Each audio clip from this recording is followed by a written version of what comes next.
ଲାଗୁଛି ଏ ବର୍ଷ ଭଲ ଫସଲ ହବନି। ଯାହା ହେଇଥାନ୍ତା ଏଇ ଯୋଉ ବାତ୍ୟା ଆସିଲା ସବୁ କାଳ କଲା। ହଁ ମ ଇଏ କୋଉ ଆମ ହାତର କଥା ହେଇଛି। ଆମେ ତ ସବୁଦିନ ଆସୁଛେ ବିଲ ଦେଖିକି ଯାଉଛେ। ଏ ବର୍ଷ ଅମଳ ହେଲେ ଜଣା ପଡିବ ଆଉ। ଆରେ ହେଇ ତୋର କଣ ସୁଟିଂ ରେ ଯିବାର ଥିଲା, କଣ ଗଲୁଣି ନା ନାଇଁ? ହଁ ତୋର ଯଦି ଭଲ ହଉଛି ସୁଟିଂ ରେ ବାହାରକୁ ଯା, କିଛିଟା ପଇସା ଇନକମ କର। ଆଜି ବାର ଅଛି, ଗୋଟେ ଭୋଜି ଭାତ ହେଇଯାଉ। ହଁ ହେଇଯାଉ, କିଏ ମନା କଲା? ଆରେ ଆକାଶଟା ଥିଲା ଆଜି ଭଲ ହେଇଥାନ୍ତା ରେ। ଆରେ ଥିଲେ କଣ ଆସିଗଲି ବା। ଆରେ ଆକାଶ ଆକାଶ ଆରେ ଆକାଶ ତୁ ହଠାତ୍ ଏଠି? କାଇଁ ମୁଁ କଣ ଆସିପାରିବିନି? ରାତିରେ ଫ୍ଲାଇଟ ରେ ବସିଲି ସିଧା ଆସିକି ଗାଁରେ ହାଜର। ହଉ ଏକା ଏକା ସବୁ ଭୋଜି ଭାତ କରିବ ବୋଲି ବୋଧେ କଥା ହଉଛ?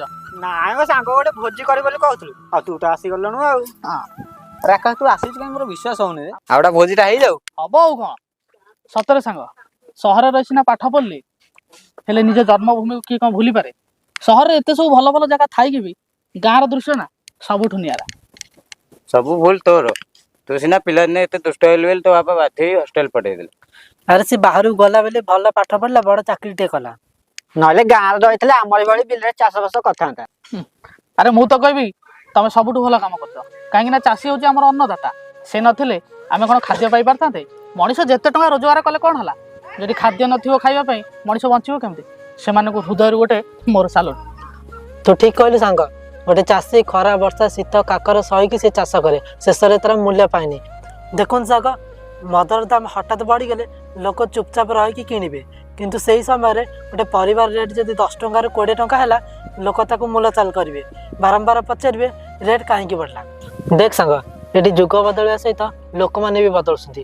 ରାସ୍ତା କରରେ ପରିବା ବିକ୍ରି ହଉଛି, କାଚ ଗ୍ଲାସରେ ଜୋତା ବିକ୍ରି ହଉଛି। ଏଠି ମଦ ଦୋକାନରେ ଭିଡ଼ ଜମିଛି, ସେଠି କ୍ଷୀର ଦୋକାନୀ ତା ଗ୍ରାହକକୁ ଅନେଇ ବସିଛି। ଦେଖ ସାଙ୍ଗ, ମଦ ଯାହାକୁ ପିଇଲେ ଆମ ଦେହ ପ୍ରତି ବିପଦ, ତାକୁ ଯିଏ ତିଆରି କରୁଛି ସିଏ କୋଟିପତି। ବିଡି ଗଞ୍ଜେଇ ସିଗାରେଟ ସିଏ ବି ଆମ ଦେହ ପ୍ରତି ଖରାପ, ତାକୁ ଯିଏ ତିଆରି କରୁଛି ସିଏ ବି କୋଟିପତି। ଆଉ ରହିଲା ଖାଦ୍ୟ, ଯାହାକୁ ନ ଖାଇଲେ ଆମେ ବଞ୍ଚି ପାରୁନେ, ତାକୁ ଯିଏ ତିଆରି କରୁଛି ସେ ଶଳା ଆଜି ବି ଗରିବ। ଚାଷୀମାନଙ୍କ ରକ୍ତ ଏତେ ମିଠା, ସମସ୍ତେ ଶୋଷିବାକୁ ଭଲ ପାଆନ୍ତି। ତୁ ଠିକ କହିଛୁ ସାଙ୍ଗ। ଦିନ ଏମିତି ବି ଆସିବ ଲୋକମାନଙ୍କ ପାଖରେ ଅନେକ ଟଙ୍କା ଥିବ, ହେଲେ କିନ୍ତୁ ଖାଇବା ପାଇଁ ଖାଦ୍ୟ ନଥିବ। ମୁଁ ଆଗରୁ ଦେଖିଥିଲି ଯେତେ ଚାଷ ହଉଥିଲା ସେ ସବୁ କୁଆଡେ ବୁଡିଗଲାଣି। ଚାଷ ଜମି ବି ବିକ୍ରି ହେଇଗଲାଣି, ଚାରିଆଡେ ଖାଲି କୋଠା ବିଲ୍ଡିଂ। ଦିନ ଏମିତି ବି ଆସିବ ଲୋକମାନଙ୍କୁ ଶବଟିଏ ପୋଡିବା ପାଇଁ ବି ଜାଗା ମିଳିବନି, ଆଉ ଖାଦ୍ୟ ତ ଦୂରର କଥା। ଆରେ ମୁଁ ଆସିଥିଲେ ଏଇ କଥା ହବାକୁ, ଇମୋସନାଲ କରେଇ ସାରିଲଣି।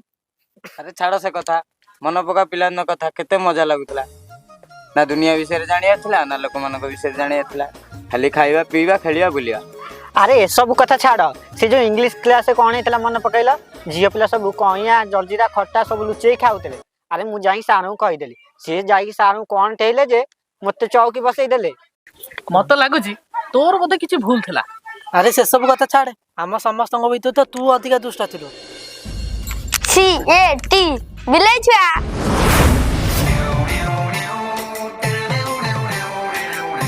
CHICK କୁକୁଡ଼ା ଛୁଆ।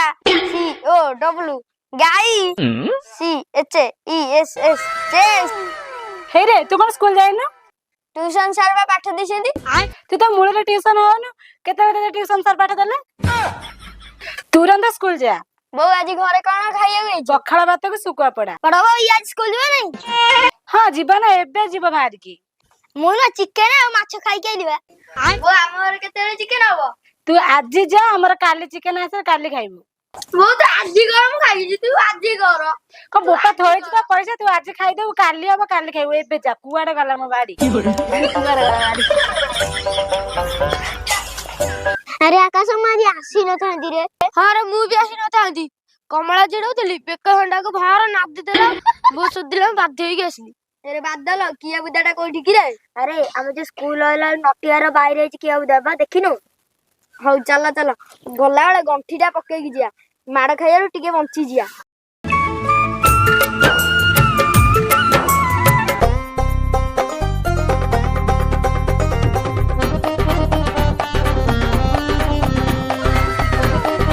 ଆରେ ସାଗର, ଭଲ କାକୁଡି ତ ହେଇଛି, ଆଉ ଡେରି କାହିଁ କହୁଛୁ? ଚାଲ ପଶିଆ ନେଇ ଆସିବା।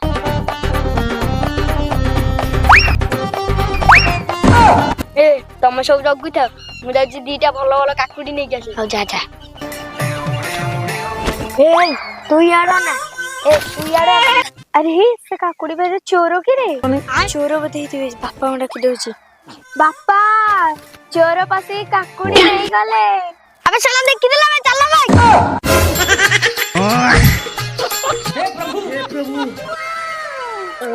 आकाश बंची गले हां बंची गले जदी बड़ा बापा जानथांदा काकुड़ी बने एक गोड़िया ठिया कर देई थांता आज सिना पळे एली काली किंतु आसीबिनी जर प्लान करी रहि जीवी मो बो कह दो आकाश को जर होई हौ चलो चलो चलो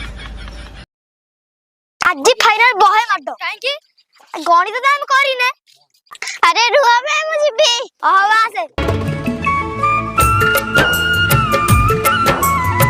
अरे आकाश रहिलु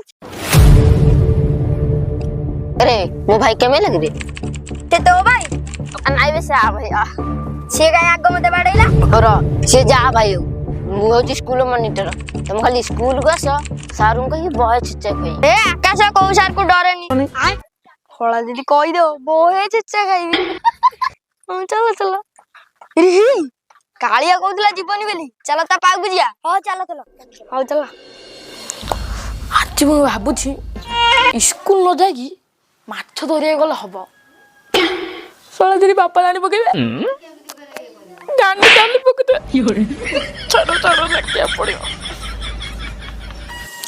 हेले ये तो मैं दास सुनी सब से सार को दोसो सार से ठीक से बुझे पहले मु लिखता दी बहुत सारा ठीक टाइम में उठे दिला ओ कोराई गला केही सपोर्ट दोना दी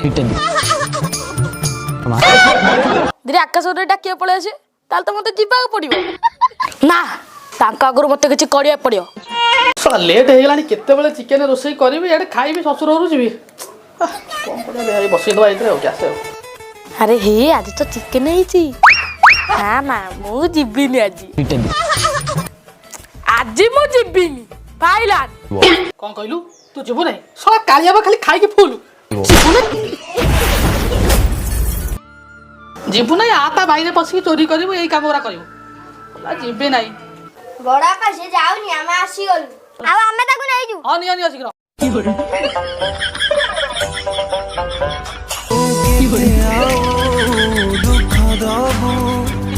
अरे बादल तू आज कौन आंजी कि रे दीदी जो कदले खाई आबो मु मिक्सचर नै जी डाली रो आलू भार कर चटनी कर दे खाई दबा अरे राजा तू आज कौन आंजी कि रे भाई मज मिक्सचर ने मु आज मिक्सचर तो नहीं किसे चल कालिया पाऊ दिया कालिया कौन आंथियो देखिया हां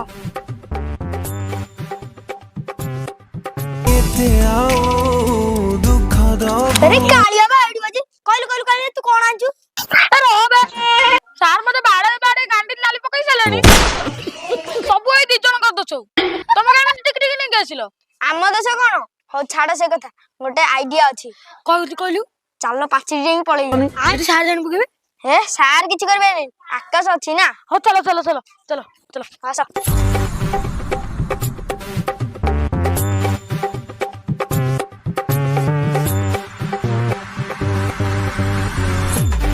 आकाश गोटे काम कर आंको मु आगे पठे दउची तो आमे दी जण पछड़ी जिया हला हां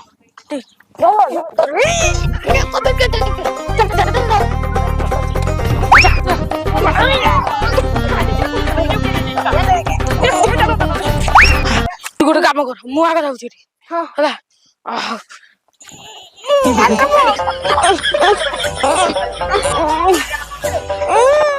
अरे तम गना खसी के जाते सारुं कहबी सारुं कहि थौ जदी ढो ढो बजे जाबे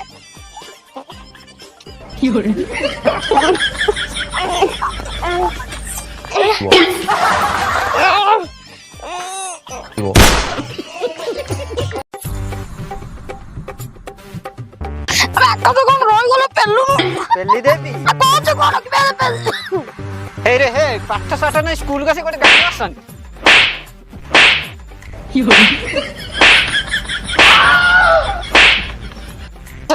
गोटे पाठ साठ नै स्कूल का से गोटे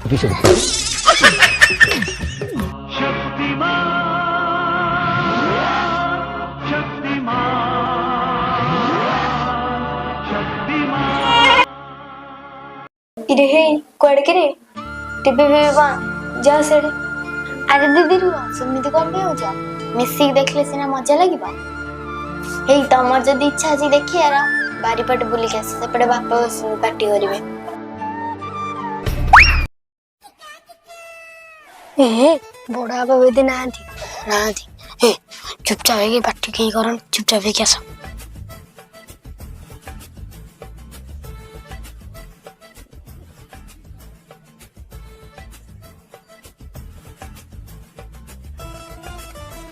रे ବୁଢା ଯେ ଦେଖିଥିଲା ଆଉ ଇଏ ଏଇଟା ପାଠ ପଢେଇବ ଇଏ ଆଉ ଶକ୍ତିମାନ ଦେଖେଇ ଦଉନି ରେ ସିଆଡୁ କୁଆଡେ ଝାଡା କଣ ତୁ ଘର ଭିତରୁ ଝାଡା ଯାଉଛୁ ତୋ ଶକ୍ତିମାନ ଦେଖିବାକୁ ଯାଉଛୁ? ଜାଣିଛ ତାହେଲେ ପଚାରୁଛ ଏଇ ଏଠୁ ଗୋଟେ ବେଶୀ ଶିକ୍ଷାଳିଆ କଥା ଦେଖଉଛୁ ଏଠି ଆଇଲୁ ଏଠି ରେ ଖରାରେ କାମ ଧନ୍ଦା ନାହିଁ ପଳେଇ ଆସିଲ ଟିଭି ଦେଖିବାକୁ। ରେ ଗୋଟେ ପ୍ରଶ୍ନର ଉତ୍ତର ଦେଲୁ ହଁ ପଚାର ନା ପଚାର କହିଲୁ ଦେଖିଆ ସୂର୍ଯ୍ୟ କିଏ? ସୂର୍ଯ୍ୟ ଭାଇ ଟୁକୁନାଟା ପୁଅ ଆ ମୁଁ ଆକାଶର ସୂର୍ଯ୍ୟ କଥା ପଚାରୁଛି। ଓ ସୂର୍ଯ୍ୟ ଭାଇ ଗୋଟେ ଗ୍ରହ ଏ ଜାଣିଛି ରେ ହେଇ ତୁ ଗୋଟେ ପ୍ରଶ୍ନର ଉତ୍ତର ଦେଲୁ ହଁ ପଚାର କହିଲୁ ଯଦି 200 ଗ୍ରାମ ଡାଲି କି 5 ଜଣ ଲୋକ ଖାଇଲେ ତାହେଲେ 10 ଜଣ ଲୋକଙ୍କ ପାଇଁ କେତେ ଡାଲି ରୋଷେଇ ହବ? ସେତିକି ଆବେ ସେତିକି କଣ ଖାଲି କଂସାଏ ପାଣି ମିଶିବ ବାପା ନା ରଖ। ହେଇ ତୁ ଗୋଟେ ପ୍ରଶ୍ନର ଉତ୍ତର ଦେ ହଁ ପଚାର ନା ପଚାର କହିଲୁ ବାଘ ଅଣ୍ଡା ଦିଏ ନା ଛୁଆ ଦିଏ? ମୁଁ ନନ୍ଦନକାନନ ବୁଲିକି ଆସିବି ନନ୍ଦନକାନନ କାଇଁ ଯିବୁ? ମୁଁ ପଚାରି ବାଘ ଅଣ୍ଡା ଦିଏ ନା ଛୁଆ ଦିଏ ଆରେ ଏଇଟା ତ ବଜ ମୂର୍ଖଟା ବେ ତୁ ଏତିକି କଥା ଜାଣିଲୁ ବାଘୁଣୀ ଛୁଆ ଦିଏ ଅଣ୍ଡା କଣ ଦବ? ବୁଢା କିଛି ଆସେନା ଖାଲି ଆମେ ପଚାରି ଦଉଛି କଣ ଥାଉ ଦେ ଆମେ ସତ୍ୟାନ ଦେଖିବା ଚାଲନା ଗାଡିଆରେ ଗାଧେଇଆ ହଁ ଆମର କଣ ଅଛି ଖାଲି ଗାଡିରେ ଦେଇ ଆଉ ଏରେ ବମ୍ ନେଇଛୁ ତ ଆଣିଛି ମାନେ ଚୋଖା ବମ୍ ମୋ ଭାଇ ବାହାଘର ଅଳିଆ ବମ୍ ଏମିତି ଫୁଟିଲା ମୋ ଭାଉଜର ଦୁଆର ଅଳିଆ ଏଠି ଲଗେଇବି ଏ ଗାଡିଆ ଅଳିଆ କାଲି ଦିଟା ମୁଲି ଆସିକି ସଫା କରିବି ଲଗେଇଲେ ଦେଖିଆ ହଁ ଲଗଉଛି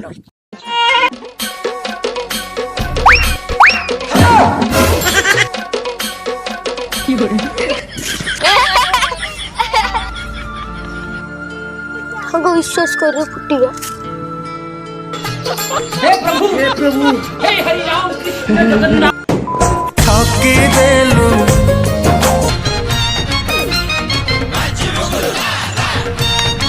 आकाश अरे आकाश आकाश अरे दीदी आपण नमस्कार। हाँ हाँ नमस्कार आपण टिके रुह हेलो कौन केते बेले कोठी ओहो नियारिका मु तुम बारंबार कही जिते डीओ आसबे मते आगुरु जनइबो डीओ आसिक स्कूल ले पहुंची गले तम मते एबे जानउछ कौन जे तुमको कहिबी फोन काट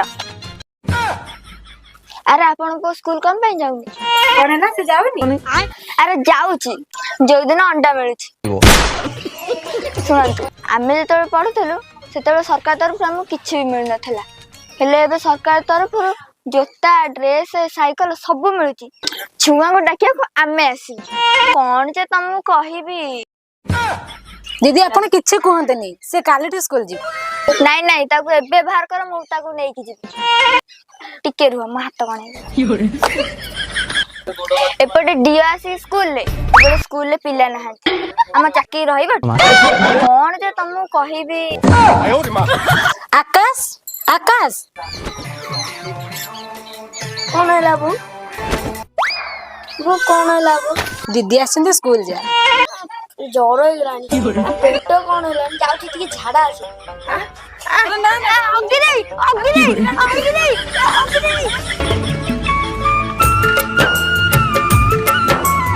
सତରେ ସାଙ୍ଗ ସେ ଦିନ ଆଉ କେବେ ବି ଫେରିବନି। ତୁ ଠିକ କହିଛୁ ରେ ସାଙ୍ଗ ସ୍କୁଲରେ କାଟିଥିବା ସବୁ ସମୟ କେବେ ବି ଭୁଲି ହବନି କାହିଁକିନା ସ୍କୁଲ ହେଉଛି ଆମ ମା ପରି ସେ ଆମର ଅଳି ଗଜର ବହୁତ ସହିଛି। ତୁ ଠିକ କହିଲେ ସାଙ୍ଗ ଆମେ ଯେତେବେଳେ ସ୍କୁଲରେ ପାଠ ପଢୁଥିଲେ ବହୁତ ଦୁଷ୍ଟ ହଉଥିଲେ ଆଉ ସାର୍ ମାନେ ଆମକୁ ବହୁତ ବାଡଉଥିଲେ ତାଙ୍କୁ ପ୍ରତିରୋଧ କରିଥିଲେ କିଏ ନା ଆମ ବାପା ମା ସେମାନେ ବୁଝିବା ଉଚିତ ଯେ ଗୋଟେ କୁମ୍ଭାର କଞ୍ଚା ମାଟିକୁ ପିଟି ପିଟି ଗୋଟେ ହାଣ୍ଡି ଗଢିବାକୁ ତାକୁ ବହୁତ ପରିଶ୍ରମ ଲାଗେ ଆଉ ଗୁରୁଜୀ ମାନେ ଆମ ପାଇଁ ସେଇଆ ଆଉ ସେଇ ଗୁରୁଜୀ ମାନଙ୍କୁ ମୋର ଏଉଠୁ ପ୍ରଣାମ। ତୁ ଠିକ କହିଛୁ ସାଙ୍ଗ ଆମେ ହଉଛୁ ସେଇ ସମୟର ପିଲା ଯୋଉ ସମୟରେ ସାରଙ୍କ ମାଡକୁ ଡରିକି ଆମେ ପାଠ ପଢୁଥିଲେ ଆମେ ହଉଛୁ ସେଇ ସମୟର ପିଲା ଯୋଉ ସମୟରେ ସାର୍ ମାନେ ଯଦି ଗାଁକୁ ଆସୁଥିଲେ ଆମେ ତାଙ୍କୁ ଡରିକି ଲୁଚି ଯାଉଥିଲେ ଆମେ ହଉଛୁ ସେଇ ସମୟର ପିଲା ଯଦି ବାଟରେ ସାର୍ଙ୍କୁ ଦେଖୁଥିଲେ ଯଦି ତାଙ୍କୁ ଆମେ ପ୍ରଣାମ ନ କରିଛେ ତାହେଲେ ଆସନ୍ତାକାଲି ସ୍କୁଲରେ ମାଡ଼ ଖାଇବାକୁ ପଡ଼ୁଥିଲା। ଆମେ ହଉଛୁ ସେଇ ସମୟର ପିଲା ଯେଉଁ ସମୟରେ କ୍ଲାସରେ ପଢ଼ା ଚାଲିଥାଏ ଆମେ ଲୁଚେଇ ଖାଉଥିଲେ। ଆମେ ହଉଛୁ ସେଇ ସମୟର ପିଲା ଯେଉଁ ସମୟରେ ମାଡ଼କୁ ଦଣ୍ଡ ନୁହଁ ପାଠର ଜରିଆ ବୋଲି ମନା ଯାଉଥିଲା। ଆମେ ହଉଛୁ ସେଇ ସମୟର ପିଲା ଯେଉଁ ସମୟରେ ସବୁ ଖେଳର ମଜା ଉଠାଇଥିଲେ। ଆମେ ହଉଛୁ ସେଇ ସମୟର ପିଲା ଯେଉଁ ସମୟରେ ବାପା ଆମକୁ 5 ଟଙ୍କା କି 10 ଟଙ୍କା ଦେଉଥିଲେ ଆମେ ତାକୁ ଦିନ ସାରା ଖର୍ଚ୍ଚ କରୁଥିଲେ। ହଁ ସାଙ୍ଗ, ଆମେ ଆଗରୁ ଯେତେବେଳେ 5 ଟଙ୍କା ନେଇକି ଯାଉଥିଲେ ଖର୍ଚ୍ଚ କରୁଥିଲେ ଯେତିକି ଖୁସି ଲାଗୁଥିଲା ଆଜି 5,000 ଟଙ୍କା ରୋଜଗାର କରି ମଧ୍ୟ ସେତିକି ଖୁସି ଲାଗୁନି। ସତରେ ସାଙ୍ଗ, ମଣିଷଟା ଯେତେବେଳେ ସଂସାରକୁ ଜନ୍ମ ନେଇକି ଆସେ ତା ସହିତ ତାକୁ ସାଥ ଦେବା ପାଇଁ 4ଟି ସ୍ତମ୍ଭ ତା ସହିତ ଚାଲିଥାନ୍ତେ। 1ରେ ହେଲେ ବାପା ମା, 2ରେ ହେଲେ ଶିକ୍ଷକ ଶିକ୍ଷୟିତ୍ରୀ, ଆଉ 3ରେ ହେଲେ ସାଙ୍ଗସାଥି, ଆଉ 4ରେ ହେଲା ଗୋଟେ ଭଲ ଜୀବନ ସାଥୀ। ଆରେ ହେ, ଯୋଉ ଆକାଶ ପିଲାଦିନେ ପାଠଶାଠ ନ ପଢ଼ି ସାର୍ଙ୍କଠୁ ମାଡ଼ ଖାଇ ସ୍କୁଲରେ ପଛ ସିଟ୍ରେ ବସୁଥିଲା ସେଇ ଆକାଶ ପୁଣି ଏବେ ବାହାରକୁ ଯାଇ ପାଠ ପଢ଼ି ଚାକିରି କରି ଦୁନିଆ ବିଷୟରେ କହୁଛି। ହଁ ସାଙ୍ଗ, ଶିକ୍ଷା ଠାରୁ ମୂଲ୍ୟବାନ ଜିନିଷ ଆଉ କିଛି ନାହିଁ। ଏ ସବୁ ସମ୍ଭବ ହେଇଛି ସେଇ ମୋର ଗୁରୁଜୀ ଆଉ ଗୁରୁମାଙ୍କ ପାଇଁ। ଯଦି ସେ ନଥାନ୍ତେ ତାହେଲେ ଏ ଆକାଶ ଆଜି ଏତେ ବଡ଼ ଚାକିରି କରିଥାନ୍ତା ନା ଗୋଟେ ଏତେ ବଡ଼ ମଣିଷ ହେଇଥାନ୍ତା। ତ ସେଇ ଗୁରୁଜୀ ଗୁରୁମାଙ୍କୁ ମୋର ଏଇଠୁ ପ୍ରଣାମ। ଆରେ ଆକାଶ, ଗୋଟେ କଥା କହିଲୁ, ତୁ ଘରକୁ ଯାଇଛୁ ନା ସିଧା ଏଠିକି ଆସିଛୁ? ଘରକୁ ଆଉ କେତେବେଳେ ଗଲି, ସିଧା ଆଇଲି, ସିଧା ଏଠିକି ପଳେଇ ଆସିଲି। ମୁଁ ଜାଣିଛି ତମମାନେ ସବୁ ଏଇଠି ଥିବ, ସେଥିପାଇଁ ସିଧା ପଳେଇ ଆଇଲି। ହଉ, ତୁ ଘରକୁ ଯାଇ ଗାଧୁଆ ପାଧୁଆ କର, ଆମେ ଟିକେ ବିଲ ଆଡୁ ଆସୁ, ସନ୍ଧ୍ୟାବେଳୁ ଗୋଟେ ଭୋଜି କରିବା ଆଉ। ହଉ।